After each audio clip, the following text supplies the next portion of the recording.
साथियों, मैं निशा सैनी, आपके अपने यूट्यूब चैनल निशा सैनी स्टडी 24 में आप सभी का स्वागत है।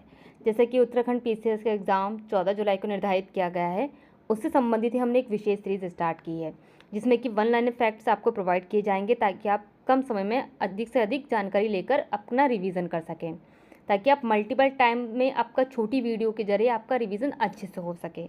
इससे पहले भी हमने उत्तराखंड की विशेष को लेकर जनसंख्या पर आपकी वीडियो जारी कर चुके हैं। अब आपका भौगोलिक संरचना से चल रहा है। इससे पहले हमने एक प्रमुख गर्म जलकुंड, ठंडे जलकुंड पर चर्चा कर चुके हैं। आप डिस्क्रिप्शन बॉक्स में जाकर हमारी वीडियो की और भी जानकारी ले सकते हैं। तो आज का हमारा टॉपिक है उत्तराखंड राज्य का वन आंदोलन। उत्तराखंड राज्य में जितने भी वन आंदोलन हुए हैं उनसे संबंधित व्यक्तियों के नाम और कौन कौन से आंदोलन हुए हैं, हम उन सभी पर चर्चा करते हैं। पहला है आपका टिहरी रियासत के विरुद्ध। टिहरी रियासत के विरुद्ध 1930 में चले रवई या तिलाड़ी आंदोलन का उद्देश्य क्या था? रवई या तिलाड़ी आंदोलन का उद्देश्य क्या था? नए कानून को समाप्त करना था। ठीक है, और नए वन कानूनों को समाप्त करना था। तो किसका उद्देश्य था? तिलाड़ी आंदोलन का। ठीक है, कब चलाया गया? 1930 में। और किसके विरुद्ध चलाया गया? टिहरी रियासत के विरुद्ध आपको चलाया गया है। वहीं आपका सेकंड पॉइंट है, तिलाड़ी आंदोलन से संबंधित किस तिथि को आज भी शहीद दिवस के रूप में मनाया जाता है? वह 30 मई को। आपका 30 मई को तिलाड़ी आंदोलन पर जितने भी लोग शहीद हुए थे उस दिन को एक शहीद दिवस के रूप में घोषित कर दिया गया है, जो कि तिलाड़ी आंदोलन ऊपर वाला पॉइंट आपको दिया रखा है। वहीं आगे समझने का प्रयास करते हैं किस तरीके से कि 1972 से 73 के बीच में रैनी के वनों की अंधाधुंध कटाई के विरुद्ध गोपेश्वर चमोली में चिपको आंदोलन का सूत्रपात करने वाली 23 वर्षीय विधवा महिला कौन थी? 23 वर्षीय विधवा महिला का नाम है आपका गोरा देवी, जो कि चिपको आंदोलन का सूत्रपात उन्होंने किया था। कब किया था? 1972 और 73 के बीच में।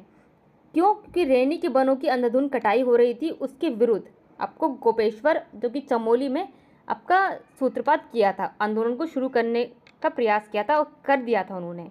उसके बाद जो भी सुंदरलाल बहुगुणा जी जुड़े हैं और भी उस आंदोलन से जुड़े हैं, उन्होंने और उसको विस्तार दिया था। अब आपका सेकंड पॉइंट है आपका किस आंदोलन का प्रारंभिक नारा हिम पुत्रियों की ललकार, वन नीति बदले सरकार, वन जागे बनवासी जागे था? इतना मतलब ये टैगलाइन ही इतनी ज़्यादा एक तरीके से जोशीली है ताकि आप समझ सकते हैं कि किस तरीके से उस समय वन आंदोलन जो चल रहे होंगे, वनों को बचाने के लिए चल रहे होंगे तब। ये कि 1972-73 की बात है। लेकिन आज का जो हमारा एनवायरनमेंट हो चुका है, आप समझ सकते हैं कि कितनी इंटरनेशनल लेवल पर आपका उत्सर्जन की प्रक्रिया को कितना ज़ीरो नेट ऊर्जा का अप्लाई कर दिया है हमारे यहाँ। मतलब इतना ज़्यादा एनवायरनमेंट ख़राब हो रहा है, किसी को कुछ परवाह नहीं है एक तरीके से। तब तो देखिए कितने लोग अपनी पेड़ों को बचाने के चक्कर में अपनी जान दिया करते थे। आप उद्देश्य ये है कि चिपको आंदोलन का उद्देश्य क्या था? एक नारा था कि हिम पुत्रों की ललकार, वन नीति बदले सरकार, वन जागे बनवासी जागे, जो कि आपका फर्स्ट लाइन है ये था, जो कि आपका सूत्रपात किसने किया था? गोरा देवी ने किया था चिपको आंदोलन का। वही चिपको आंदोलन का आगे बढ़ाने का प्रयास किसने किया था? हम समझ सकते हैं कि किन पर्यावरणविदों ने करा था, कि किन पर्यावरणविदों के नेतृत्व में चिपको आंदोलन को विस्तार मिला और इसका फैलाव संपूर्ण पर्यावरण की रक्षा तक हो चुका। वो कि सुंदरलाल बहुगुणा और चंडी प्रसाद भट्ट रहे जिन्होंने चिपको आंदोलन को आगे सूत्रपात किया। सबसे पहले किसने सूत्रपात किया था? गोरा देवी ने 1972 और 73 के बीच में किया था। ठीक है, अब उसको आगे संपूर्ण भारत में फैलाया किसने? आपका सुंदरलाल बहुगुणा और चंडी प्रसाद भट्ट द्वारा किया गया। और आपका उद्देश्य क्या था? इसका नारा क्या था आपका चिपको आंदोलन का? हिम पुत्रियों की ललकार, वन नीति बदले सरकार, वन जागे बनवासी जागे, आपका इसका नारा रहा। उसी तरीके से आगे समझते हैं, बहुगुणा का एक जो सुंदरलाल बहुगुणा है उनका एक नारा था कि हिमालय बचाओ देश बचाओ। यदि आपने हिमालय को बचा लिया तो आपने आप पूरे संपूर्ण देश को बचा लिया। संपूर्ण देश को बचाने का तात्पर्य ये है कि आपने संपूर्ण देश का एनवायरनमेंट की रक्षा कर ली। आगे समझते हैं, डोंगी पेतोली चमोली। ठीक है, वन आंदोलन किस वृक्ष के जंगलों की कटाई के विरुद्ध शुरू हुआ था? ये बांज के वृक्षों की कटाई के विरुद्ध कौन सा आंदोलन शुरू हुआ था? डोंगी पेतोली वन आंदोलन। उसी तरीके से आगे समझने का प्रयास करते हैं कि 80 के दशक में 80 के दशक में उफ रखाल गांव जो कि पौड़ी के युवाओं द्वारा पानी की कमी को दूर करने के लिए सच्चिदानंद भारती के नेतृत्व में कौन सा आंदोलन चलाया गया? सच्चिदानंद भारती के नेतृत्व में पानी की कमी को दूर करने के लिए कौन सा? पानी राखो आंदोलन। यहाँ पे आप समझ सकते हैं, पानी की कमी को दूर करने के लिए पानी राखो आंदोलन चलाया गया था सच्चिदानंद भारती के नेतृत्व में, जो कि 80 के दशक में चलाया गया था। उसी तरीके से हम आगे समझने का प्रयास करते हैं, जो कि हमारे बनने वाले प्रश्न हैं अधिकतर यहीं से बनेंगे, जो कि वन आंदोलन से संबंधित है उत्तराखंड राज्य के। वहीं सच्चिदानंद भारती ने किस संस्था की स्थापना कर वनों की अंधाधुंध कटाई को रुकवाया? वनों की अंधाधुंध कटाई को रुकवाया किसने? सच्चिदानंद सिन्हा द्वारा। किस संस्था द्वारा?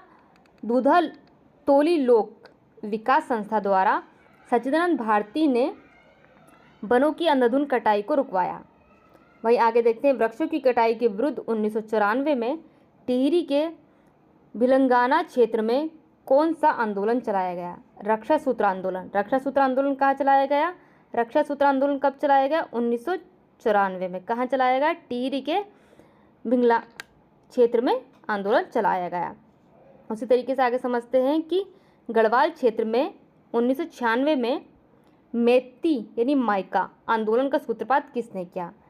कल्याण सिंह रावत जी ने 1996 में आपका मैती यानी माइका आंदोलन का सूत्रपात किया। किसमें? आपका गढ़वाल क्षेत्र में किया।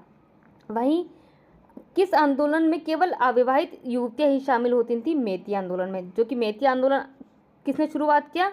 मेती आंदोलन का शुरुआत थी किसने किया? कल्याण सिंह जी ने।